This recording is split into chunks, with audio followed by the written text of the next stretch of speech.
550. Earring है?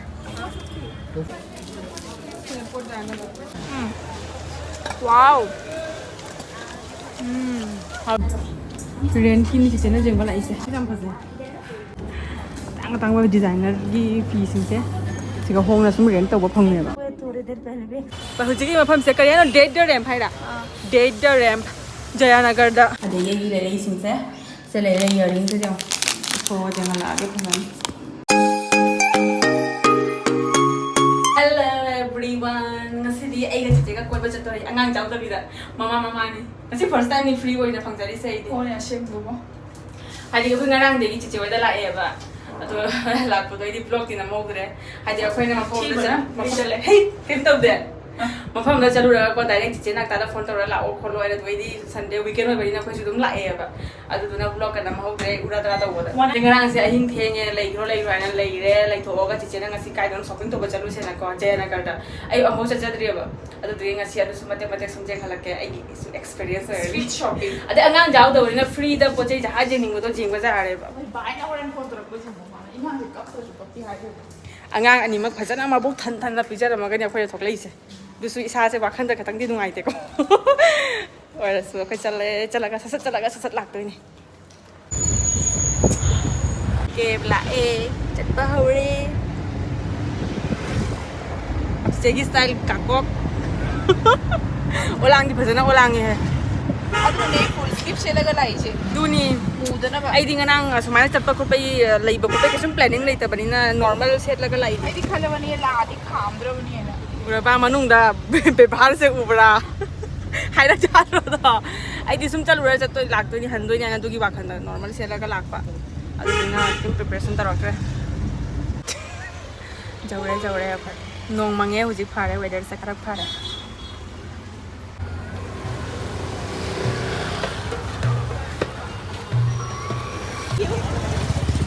driver na khoi wa jam jang ngang ye na kok chiam mani actually akhoi na peteng gari se wa ngang lai ni weather phasa de ko cheu ji chin do map lai ai chin jing ding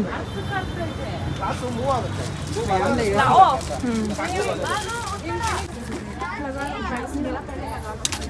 So we are 200, 450, 550. Earring है? 250, 200, 100. Earring है एक से दो तीन. नहीं ये gold है हाँ ये 300, 400. ये कितना 300, 580. nong tu thare ko chat pa ja na le why so ye nang dukan loi na banoi nong tu ba si na thang ba loi kup na thang mai se ma de hang ni jing cái chi lai ga ji ni cái dang lai farm de adi quality de na phai na chapal chu le ni bo ai thawai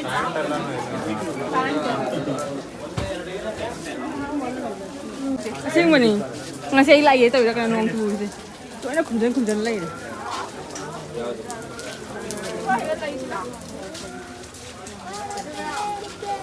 ne kai ge jon ये शिशु ने तो फजे दे jau san de ba na ngasai se u lai na चल फिर đâu cái lên được cắm cái này giờ đi phải giờ bữa nào tôi tăng mình nhìn là lâu rồi ಇದು ಎಷ್ಟು cái bài mình vẫn cặp thì bây giờ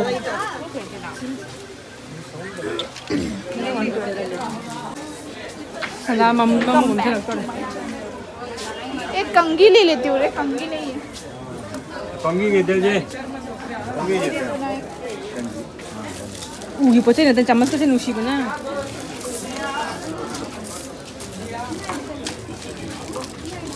कितना uncle 150 का है ये हाथ वाला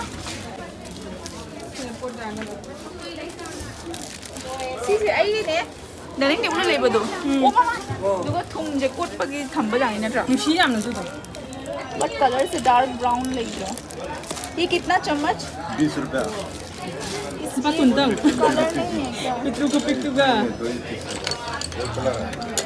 सी लौरगे नुसी याम 40 का है अभी का चाहिए 80 का है कोन जानना फलांग खेत लगा चाबी का जानना बनी थे मसी हम लोगों ने फई नहीं ऐसी में लौरा सिरा ये कितना है अंकल 200 है चाबी जानना बस ये में लौरा सगोला में नहीं खजाई खजाई नहीं है एक बार देखती हूँ ना बहुत अच्छा लगा मम्मन क्या नाम था हमने कितना ये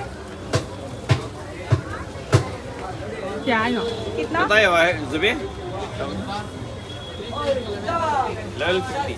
1150 मम्मन तो खजाई थी तो खजाई 54 साइज तो नहीं हो कॉटन की फंगी नुसी करी बोला ये सिका सॉरी ओके रुको 1 कप हाउ मच सर 51 दे दो मसाला पीनट नहीं हाँ दे दो आज फोल्डिंग कर लेंगे पूरा चार से तुम नंबर जेगो खाना मुझे बादाम फुटली रहा वाओ हावे मोरक सारी लेबू हापेगी कितना सिंता वेदर शिगा वेदर सिगा पता Haware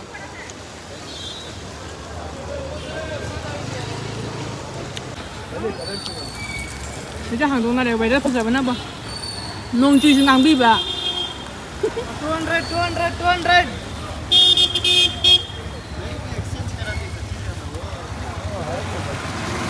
한글랑 거 뭐야 너이 비도 깸 나고 시기야. 링이네 그동안 되는 거야.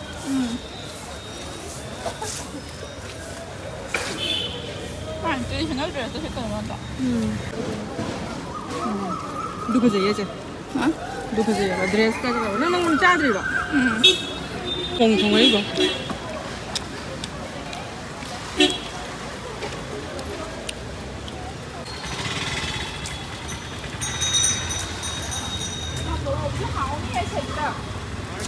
이거 지야 저 시험 당. Quay giật cái nó sẽ 그 살라살라다가 하빠도 아주 말로. nông pai đi vô.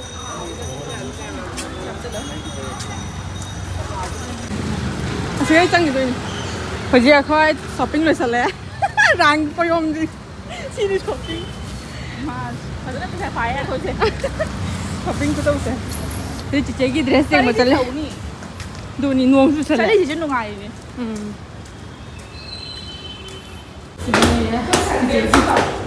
À, chị cái dress dành vào lại gì cả.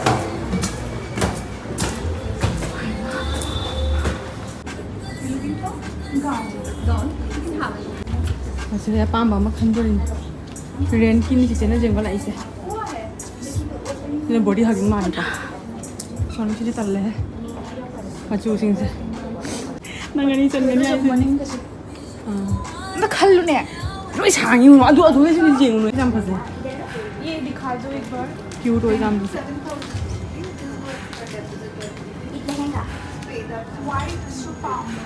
But white तो sáng ये. Nangani cengeng hai sih. Why is it a bridal look?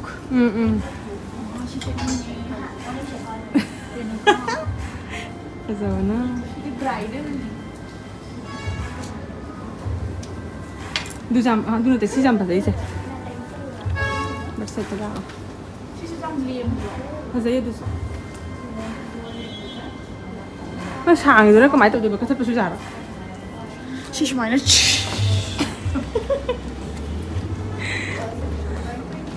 Đây đi lối na. Masih ada nahan sirpata.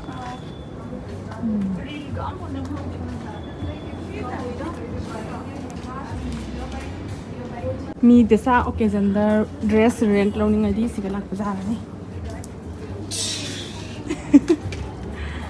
Tang wa designer gi fee sing se. Siga hong na sum rent taw ba phang ne ba. वो dress रख दिया क्या? मैंने रख दिया. इनको उससे तो ये ड्रेस टू सिंपल ना. Ah, sisi na simple. Ama do na cute ba hinga ni mo. चलो. Ani mo try taw no kidoro ke. No. Dark blue.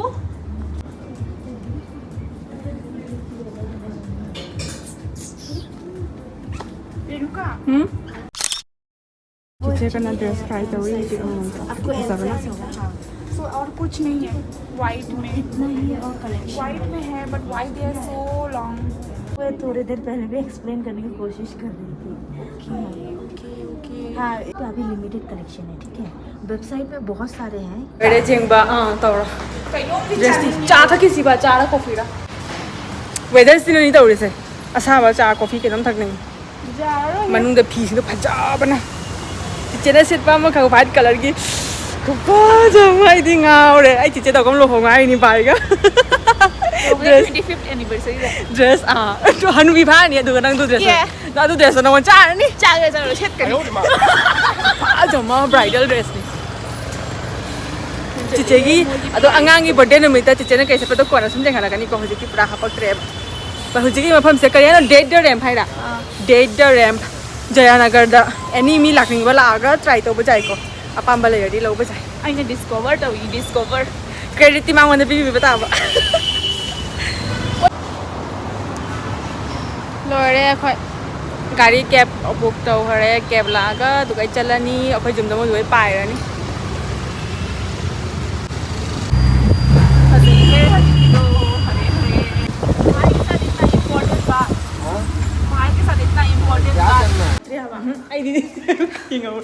Mummy ने जौरे जौरे फाइनली जौरे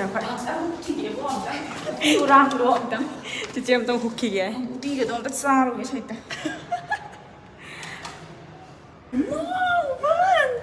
कनानो लाइसे मुन्ने जेनी ने कनानो लाइसे अतै लेट्रे अखोय तनी निपादी साइड जेना उती थोंगंबा अदु जाथारानी हो जोंचा मेबी आवरबा पेलबा नम फिबम जिगा नम्मी जिगा नम्मो कनाम लेते ना खलु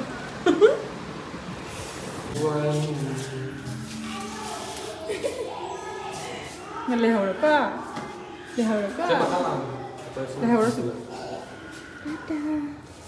hơi bay quá ข้าตั้งจิกนั่นเลยหัวไปเลยหัวเลยหัว léo lên léo đâu ตากันกัน dán đi dán คุยนิ่งไม่หมดบ่เราไม่คุยนิ่งนี่กูเบิร์น cái nó cái lăng tí à สไตล์ chắc là จะจ้าตัวเด็ก ra từ tay เบิ้ลกับข้าวไอ้พ่อจะอย่างนี้ đấy đây bay มาได้ไปได้ไหมสิมา bye bye บายมัมเฉลียวค่ะ